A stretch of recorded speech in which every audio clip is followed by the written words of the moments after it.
Halo, mari kita mempelajari materi selanjutnya, yaitu mengenai pengelolaan resiko valuta asing. Bagaimana ya cara perusahaan menghindari kerugian akibat fluktuasi kurs? Nah, ini topik yang penting banget dalam dunia keuangan internasional, yaitu pengelolaan resiko valuta asing atau yang biasa disebut Foreign Exchange Risk Management.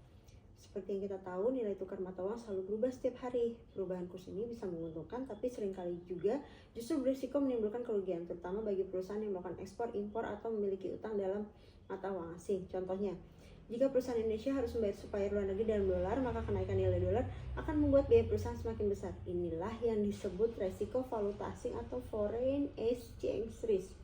Lalu bagaimana perusahaan bisa mengelola resiko ini?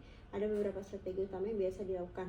Pertama, hedging atau perlindungan nilai. Hedging adalah cara paling umum perusahaan menggunakan instrumen keuangan tertentu untuk mengunci nilai tukar hari ini.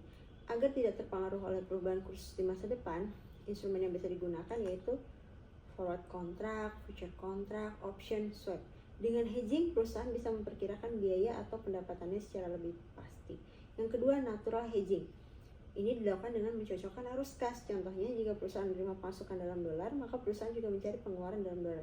Dengan cara ini, perubahan kurs tidak terlalu berpengaruh. Yang ketiga, leading and lagging. Strategi ini mengatur waktu pembayaran dan penerimaan.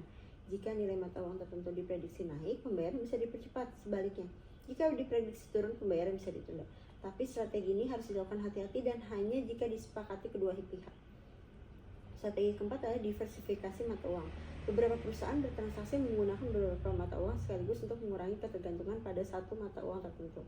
Kesimpulannya, pengelolaan resiko valuta asing sangat penting untuk memastikan arus kas dan biaya operasional perusahaan tidak terganggu akibat fluktuasi kurs. Perusahaan bisa menggunakan berbagai strategi seperti hedging, natural pembayaran, sampai diversifikasi mata uang. Dengan pengelolaan resiko yang baik, perusahaan bisa lebih stabil, lebih kompetitif, dan lebih siap menghadapi perubahan ekonomi global. Terima kasih sudah menonton materi-materi di video saya. Semoga bermanfaat. Sampai jumpa kembali. Waalaikumsalam warahmatullahi wabarakatuh.